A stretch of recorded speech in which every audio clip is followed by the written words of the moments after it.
That's right. We're about to start the Smite Challenger Circuit, week number 3. Happy to have you with me. My name is Finch. But the first thing I want y'all know is we actually got some good news to start the show off with. Those viewer points are working for you out there. So that means if you're in the official Mixer or Twitch Smite streams, you can just earn those points just by watching. And that means you can dunk on your opponents, earn this Dunk Father Odin skin. You're going to want to make sure that your accounts are linked, though, so that you can earn those points, that we can hop into the viewer store and start getting some of those cool things you can unlock just for being the perfect Smite fans that you already are.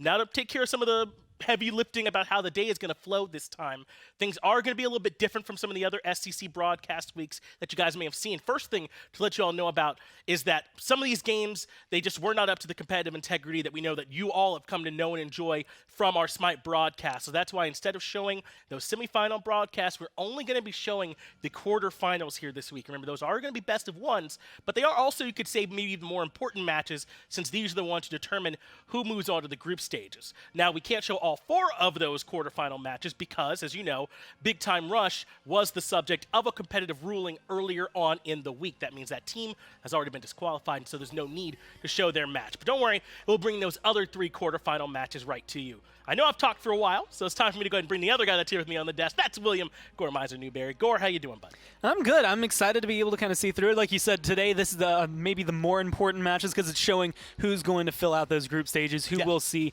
next week. It's the last week of that open bracket, and so these are the last few teams that will be able to fill it out and compete for those spots in the Challenger Circuit. You're right. This first matchup that we're going to be looking at is going to be Bloogy and the Woogys, if I'm saying that right, up against Gurbpatrol.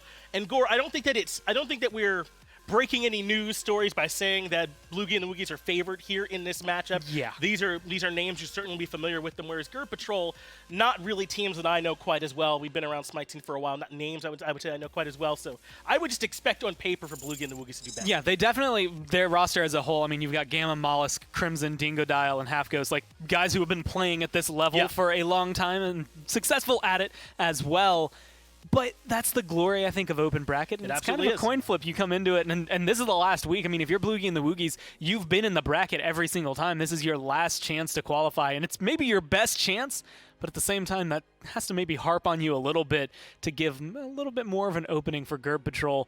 And you never really know what to expect from those, I don't want to say like unknown teams, but the newer teams that are coming through, because they could just all of a sudden blow up and you're out. They certainly could, man. I mean, remember, but it's important, I think, to remember that these best of ones, this is something that happens across 3 weeks. So even if you do maybe get blown out into one best of one, get caught off guard by something, you got multiple tries for it. So this is their kind of third swing at this for all these teams now, right? Because you could have qualified in weeks 1 and 2, and they've made it all the way down to their final chance to make it into those group stages. And even when they do make it into the group stages, they're playing at some of those really scary rosters that we've already seen qualified through earlier too. That'll be next week, that sort of gauntlet stage to get our SCC team. So things don't get much easier for you than this. No, this is, again, like this is your last one. Like you already know, like you know, maybe you were sign stealing or something. You know what's coming over the plate, right? You're set up perfectly to be able to come through, and you're just like, all right, you know what? I've got 2 strikes.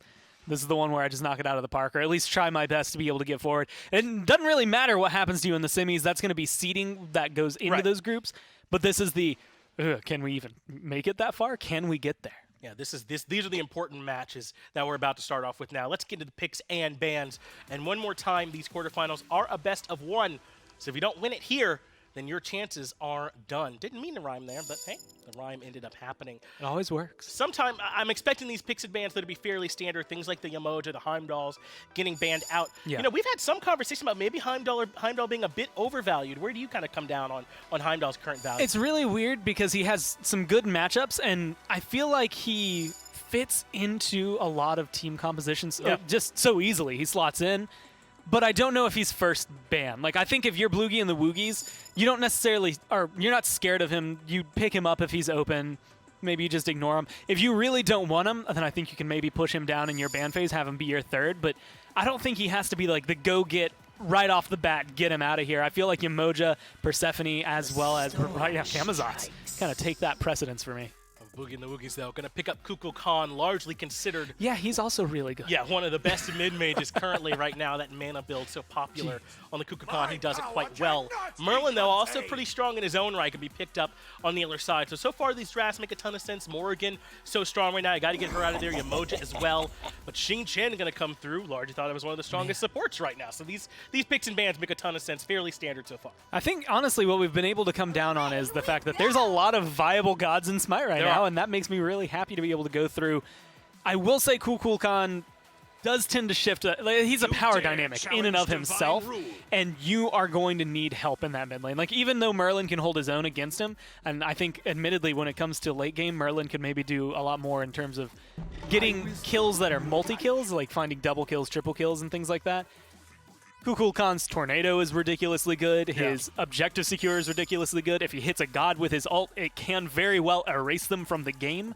So you need to focus him down. If I'm this Hunbatz, I'm spending my time in mid trying to make sure that guy does not finish his Book of Thoth ever.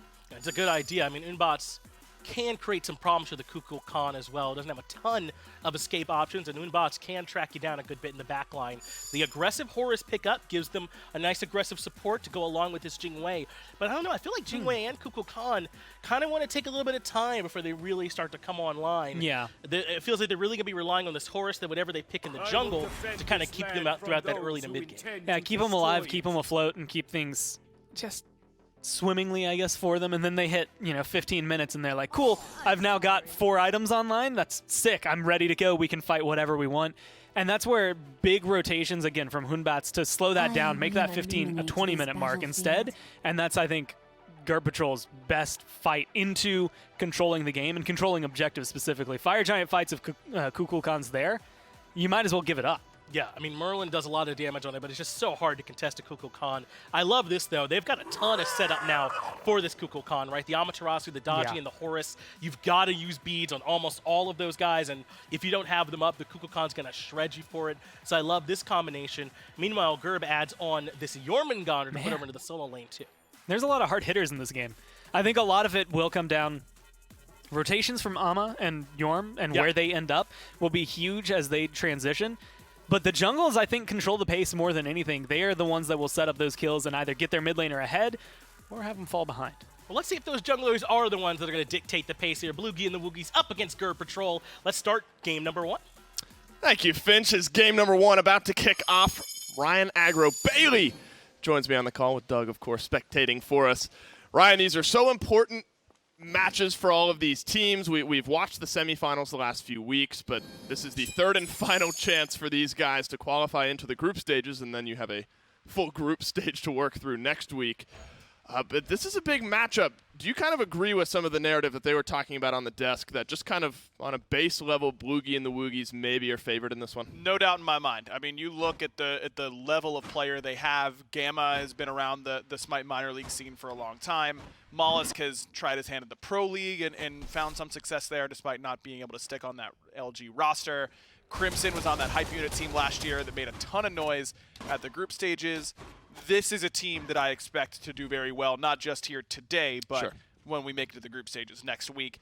Gurbpatrol, on the other hand, a lot of players that if you're in some higher level ranked games, you might recognize some of these names, but they certainly aren't mainstays. But that doesn't mean that we should count them out. I mean, it just means that we aren't as familiar with their play styles, and that can be an advantage. You don't know exactly how they're gonna take to this stage, and the guys who have nothing to lose usually play pretty well. That's right, and both supports already starting off this game, playing a little bit of troublemaker in the enemy team's jungle. And one thing I noticed right off the bat, they have been consumed already, but between Pandaa and molluskk, both started off with the Hog in their jungle. Could be first blood on the cards here. You got to be careful. One more shot will do it, and that's first blood already over to Gurbpatrol. That's a good start for them. Yeah, Dingodile just a little bit too far forward. It's the right idea that you want to follow around the jungler, but it's very important that your mid laner is communicating exactly where everybody is, what rotations could be coming your way.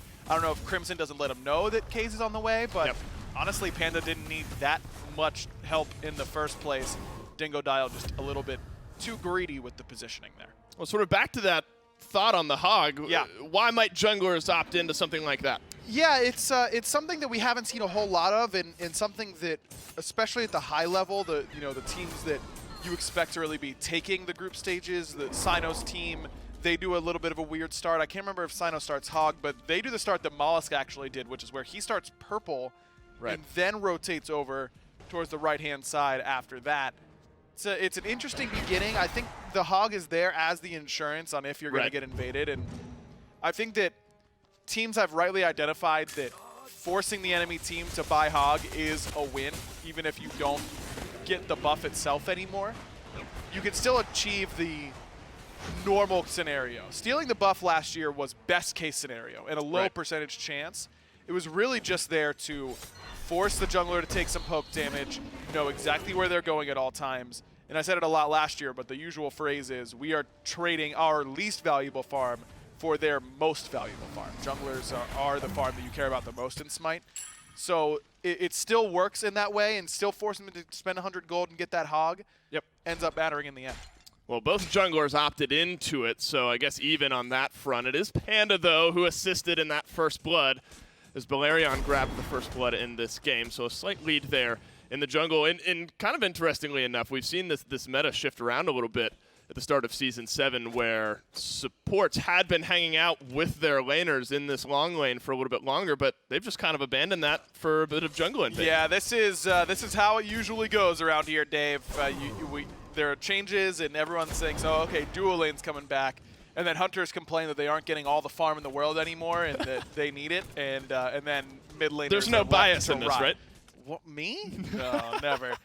Look, hunters just scale so well and can stay safe enough at this part of the game that it's really not a huge detriment to end up giving them all this solo farm. And the big thing is that the majority of the farm on the map is accessible through the mid lane. That's what's in the middle. It makes logical sense, but there's mid camps on both sides, and it's faster to go to backs on both sides from mid. And it just makes it easier to rotate to side lane fights from mid lane as opposed to in that duo lane. And so as soon as one support goes towards mid, the other has to match it in order to make sure that you can keep your mid laner safe and get to fights on time. And so as soon as one team starts doing it, it becomes a pretty quick ripple effect. Well, this could be a long lane farm fest between the Woogy and the Jing. Working towards the solo lane a little bit now. Jormungandr Cybrido's already found himself at least a small advantage levels-wise, at least half a level up on the Amaterasu of Gamma. Jormungandr, I think, has been in the conversation of one of the top solo lane picks. And Farmfest maybe no longer. Arakhnic's forced to dash away, grabs the stun, but beads to out. That's Halfghost now that's trying to get himself out. Has to use the airstrike back to safety, but molluskk wants a little bit more. Blinks on through. That's the Fear No Evil drop down. There's 3 versus 2 up to the tower. Goes that Daji. Down she goes, but right back into the backside of the purple, but forced to blink her way out of it. Pandaa has no mana as 2 members of Bloogy and the Woogies are trying to regress their way out of this fight. Dingodile solo. He just needs one more shot, but that's enough peel to keep him alive. Halfghost turns around the damage. That's a 1 for none for Bloogy and the Woogies. And it's all started by Halfghost going aggressive on this left-hand side. A little bit greedy on the beads to try and get the solo kill onto Arakhnic, but it ends up paying off. molluskk just able to escape that Fear No Evil in time. Maybe Pandaa should be waiting on that in order to get enough follow-up damage. We know that molluskk doesn't have beads, and as soon as he uses that ultimate, he's super vulnerable to that ultimate. But I think the idea is pretty sound. But Arakhnic never dropped the ultimate. If he just turns and burns onto molluskk, that could have been Arakhnic surviving and molluskk taking the spill, but it ends up, it's still only your support taking the death, so it's not too bad. Arakhnic did survive, but cost him his purification beads, and he lost about a wave and a half. And if nothing else, Halfghost grabs the kill as well. So in a lane that had been relatively heavy farming through the first 6 minutes of this game, a slight bit of parity maybe as Halfghost is able to find himself onto the board. Is that sort of how you imagine this long lane goes? They just kind of chill, farm themselves up, rejoin the fight as it comes to them? Yeah, that's how Jing Wei's lanes always go, because she's nearly impossible to solo kill. She just has too much survivability, too much mobility to be in a spot where she can be all in. She, if she gets a lead, actually pushes it fairly well, because you can use that mobility offensively. But she's not going to outbox the vast majority of ADCs, at least until she gets a couple points into explosive bolts. Then you roll the dice, try and get some crits on that, and then you're feeling a lot better about your position. But overall, Jing Wei is the premier lane stalemate-er. Sure. And that's why she's banned a lot because people don't like that. Well, they're looking for a bit of an airdrop, but they are spotted out by a ward, and they're moving their way. You can see that Horus icon on the mini-map moving his way towards the long lane. But thanks to some good warding, they're going to spot him right out. That's a big whirlwind of Rage and Steel, tosses him down beneath the tower. Up high goes molluskk. Onto that dodgy ultimate. Plenty of tick damage there. He's going to pull back in too. Halfghost is in range to finish off the kill. But Dingodile falls for his trouble. That's a big ultimate from Crimson. Swoops on through, confirms the second kill of this fight for Bloogy and the Woogys. But immediately, even back up by a good rotation from that mid laner. Yeah, Archaic has put himself in a very bad position. Halfghost finds his third in a row. And this damage should be enough to take down molluskk. It's a matter of Halfghost to get the return kill. Flicker should be coming up soon, but Halfghost doesn't want to test it. So a good rotation in from Merlin, and BaIerion's able to get 3 kills for himself in total in this game. But Arakhnic, I just didn't like how he played that at all, to be honest with you, Dave. A huge blink ultimate by Khaayz. And Arakhnic jumps on the 2 targets instead of just dropping the ultimate right away. I didn't understand that decision at all. Maybe he wanted to get the CC chain on a molluskk to try and keep him out of the ultimate, but just drop the ult and then stun Dingodile right afterwards. It's a far better return on that player damage, but ends up saving that ultimate. It doesn't end up doing a whole lot at the very end of it, and molluskk is able to get off way more damage than he really should have been allowed to. Well, if nothing else, he's able to get himself on the board, and kind of even if you look at the kill slash lines for both of these teams, one member sits at 3-0. You got the Hunter on one side, and you got the mid laner on the other side, both hanging out around that 3-0 mark. Are you more excited to have a Jing up at 3-0 or to have that Merlin at 3-0? I'm more excited for the Jing. Merlin has a pretty weak early game, so getting him closer to that really potent late game is very good. But Jing just gets to run away with games. Things could get a little bit worse here for either team as the Dodgy is going to pull back in one. That's the Spirit of the Nine Winds that flies its way through as well. Woogy does drop his ultimate early this time, but Arakhnic has 3 members of Bloogy and the Woogys close by. That's the gap closed for molluskk, is going to return some damage onto him with Halfghost still in range, and that's that 3-0 Jing Wei, make it 4.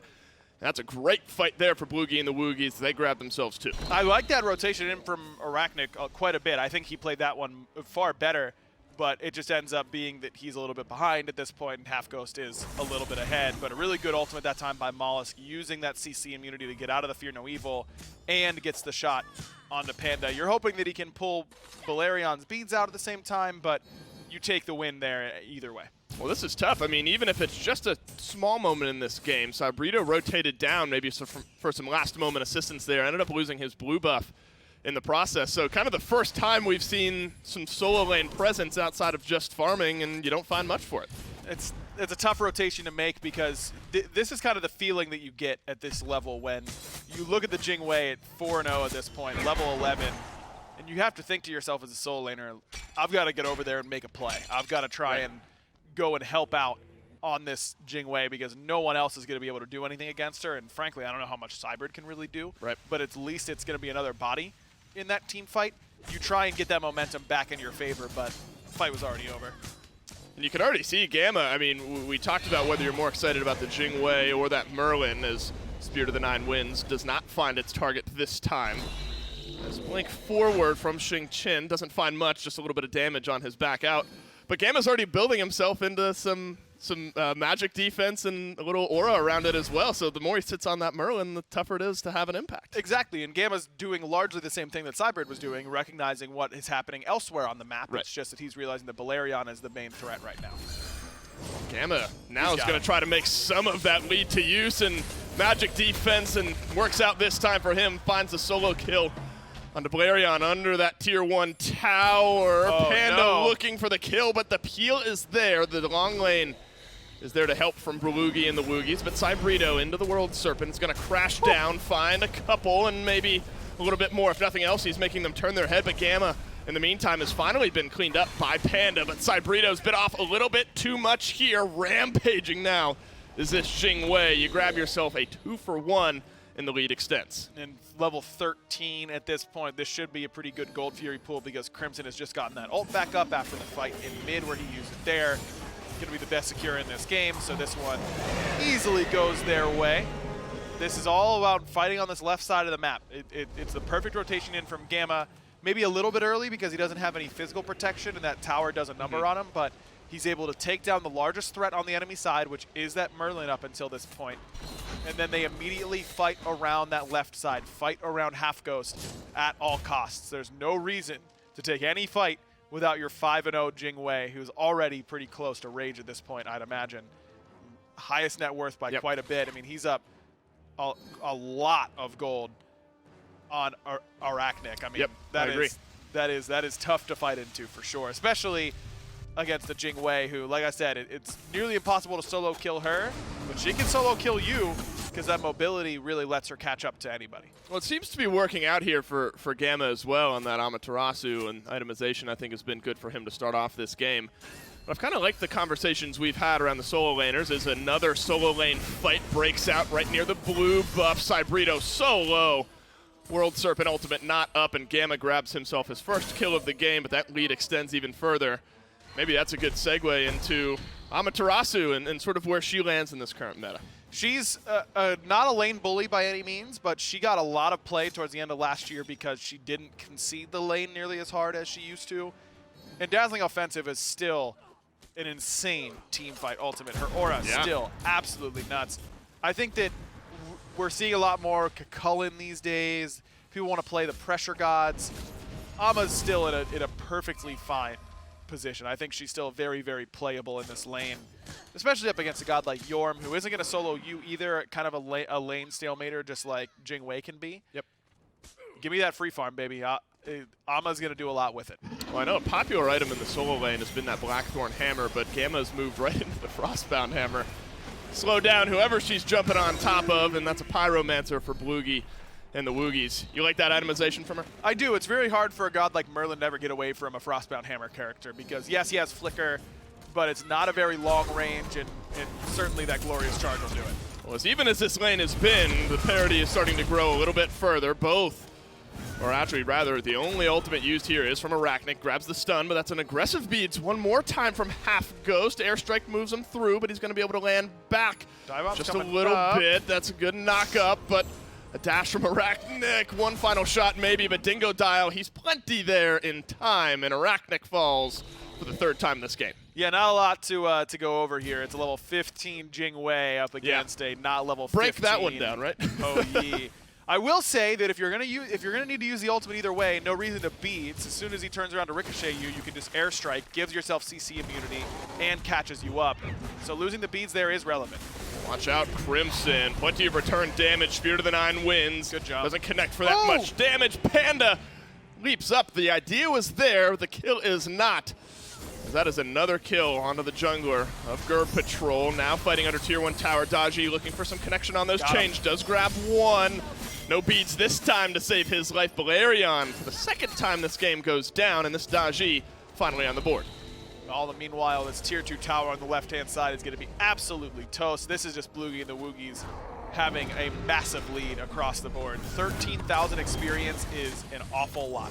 That is low mana, low health for Gamma. Ultimate used, and he's got that move speed to get him back out to safety, and safety he finds back underneath his own tier 1 tower. So they don't get the tier 1 in mid, so maybe a silver lining there for Gurbpatrol.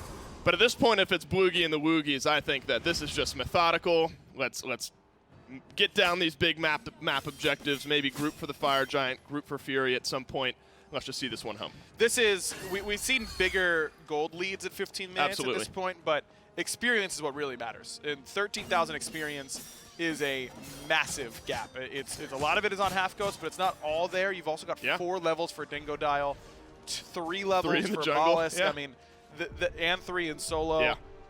The only one who's fairly close is BaIerion in mid, and he started off 3-0, has taken 2 deaths in a row, and that's the curse that comes with having some moderate success in a game where the rest of your team is getting crushed. You get focused out and taken out pretty quickly. Still no bias detected. No, it's all good. What? Well, you get fed in mid, and then people just gank you all the time. You know, that's... Yeah, that is what happens. Look, I will say that's fair. I mean, that is... I don't think that's just you speaking, right? No, no, that is... Look, there are a lot of gank routes, right? You get, and that just could be anywhere. Better, it doesn't have to be. better. It doesn't have to be a mid. Okay, it could be.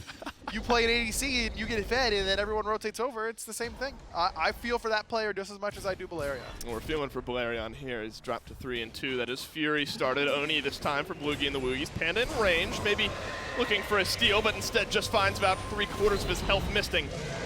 Has to drop down his ultimate to self-peel for himself, and ErupTCrimson doesn't find much out of his ultimate either. Into the World Serpent goes Cybrido. He's going to crash down. Finally a kill for the Kukulkan, this time on to Jormungandr. Catches just a little bit too much damage. Woogy drops some shots. Double kill now for the Kukulkan. There's one traded back, but now with 3 down, this is map for the taking for Bloogy and the Woogies. molluskk at least does get taken out, so Gurbpatrol has one less super fed member of Bloogy and the Woogies to worry about, but 4 seems like they'll do enough right there. No relics for BaIerion. Crimson finds his 5th kill. Yeah, and this is, if you weren't already in sad territory when you have a 5-1 and 5 Kukulkan on top of a 6-0-5 Jing, I sort of asked, would you rather have a fed Jing or a fed mid laner? Bloogy and the Woogies, they've got both here, and they've got a mid lane Phoenix being chipped away, and it looks like this one's theirs for the taking. 2 members still back on respawn from Gurbpatrol, and if you get out safely, that's a big turn for Bloogy and the Woogies. Crimson gonna fire off that ultimate as a don't follow us here sort of warning. This should be a tier 2 on right as well, because those Oni waves pushing up have the perfect time, meeting up with the boys at the perfect time, and this tier 2 will go down. This is gonna open up Fire Giant very, very easily. Bloogy and the Woogies have a ton of gold at this point, so they probably should just back before they try and pull fire. But fire is a foregone conclusion. If you're Gurbpatrol, Yeah, do you contest that? no, I think you're rushing it right now, knowing that everyone needs to back, but heads up by Gamma, he's actually sticking around because he knows that the rest of his team needs to back. And he can always TP in 15 seconds. He doesn't have to go back and spend that gold at this exact moment. He can afford to stay around to make sure that Gurbpatrol will try and make the Hail Mary play. He has that Hide of the Urchin stacking as well, so bruisery defensive for him, and Cybrido looks to be in a little bit of danger, does have his ultimate available, so maybe he has to use that defensively, but molluskk is moving himself in as well. Ultimate now used by Cybrido as the chase on. There are 5 members of Bloogy and the Woogies all around this Fire Giant, and instead they're just going to turn their attention towards that FG. Nobody from Gurbpatrol in range. This is not a contestable objective at this point for Gurbpatrol. You are rolling the dice on the on Phoenixes. Yeah, 100%. And look, it's not... They have good tools on Phoenix defense. Yorm can be very difficult to siege against because he can lay down those slowing pools on the Phoenix entrances. Those are more annoying than people give them credit for. Merlin, one of the best mages on the defense because he has great crowd control over a wall that can turn a fight. That also is followed up by good damage. You've got a good Ho Yi ult that can really stop a Phoenix siege in its tracks. And all of those things would be true if they weren't individually down about 3,000 gold a player and down 3 to 4 levels each. That you can be really good at certain things, but in Smite, if you don't have the levels, if you don't have the items, it's really just not going to matter. I will say, Ryan, I'm so used to, I think, at this point in the game, and even earlier on in the game, seeing the solo laners far and away the top damage just because of so much skirmishing, and maybe unsurprising, the Jing tops off the damage charts, but it's been a lot of that dual lane, or the long lane rather, dueling that has put themselves on top of the damage charts. Maybe hold that thought as molluskk pops his ultimate, does grab one chain, and Cybrido falls in the meantime. Whirlwind of Rage and Steel spins around one, but I don't know if you wanted to pull that one closer to you. molluskk moves himself in, Gamma with his second of this fight. BaIerion is able to pull one back, but that's 3 members down, 4 members with Fire Giant barreling down the left lane. And remember, they have fire minions in mid at the exact same time. Gamma gonna keep the fountain dive going. Great turnaround on the stun, forces the beats from Pandaa. I don't know, Aggro. There's minions on that Titan. Gamma's found a 3rd in this long engagement. Titan down to half health, and that's gonna do it. Bloogy and the Woogies in methodical fashion are going to push their way onto the group stage. And this is what we expected from this team, right? I mean, this is the team that had those competitive players, that had a competitive experience. And it was credit to the other side, to Gurbpatrol, to making it all the way to the quarterfinals, but you got a pretty tough matchup. Bloogy and the Woogies are a team that I expected to qualify before this 3rd week. They just have a lot of experience there. So talk to me a little bit now more about that Amaterasu. Do you think that this is just a situational pick where the draft made sense, a good matchup for her? Do you think she's really in the conversation of any game she could work? I think that she can work just about every game, but it's not going to go as easily as it went. That's for true. Gamma. This maybe is an outlier. Yorm is one of those gods that you really like to see when you're playing Ama because you just know that you're not going to be pressured out too much. You know that you're not going to be losing blues. You're going to get the chance to be the aggressor in that matchup, which is not often her role. And you're still going to have a very potent late game. Sure. When you're seeing Kukulkan's on the other side, when you're seeing Osiris every game, Ama gets a little bit sketchier. But if Yorm is still going to be a premier solo laner, Ama's going to be right there with him. Well, Halfghost was the topic of that conversation as well. Early on, that sort of either-or question I asked you, and your answer proved to be correct, Small World, and he's able to push his team over the edge here with the top damage in this game. Are you surprised maybe with the lack of attention paid to that long lane once Halfghost pulled himself a little bit of a lead? I think that it was pretty much impossible for it's impossible to gank at Jing Wei. Right. That's You're what just it really gonna comes down to. lose time and she's just gonna airstrike away, and then you're gonna blink after her, and then she's gonna knock you up and herself at the same time, and she's gonna have a really long dash at the end of that knock up, and you will not. So that's the danger with characters like Jing Wei when they get this far ahead. Yep. They're very, very difficult to gank, especially with Rage in the meta. She gets crit built in on those explosive bolts, so even if you do show up, maybe you're going to show up and just get crit 3 times in a row and get insta-killed. Yeah. It's not an easy character to gank, and even when she's falling behind, she's still not that bad because you know she has that great late game to and fall back so much snowballs from that as well. Crimson on that Kukulkan got so far ahead towards the end of it, and we talked a little bit about that Amaterasu and that solo lane. Mulan, potentially a new high-tier solo laner. She's out right now. Jump into game, pick her up, learn the full kit. Take a look at this promo.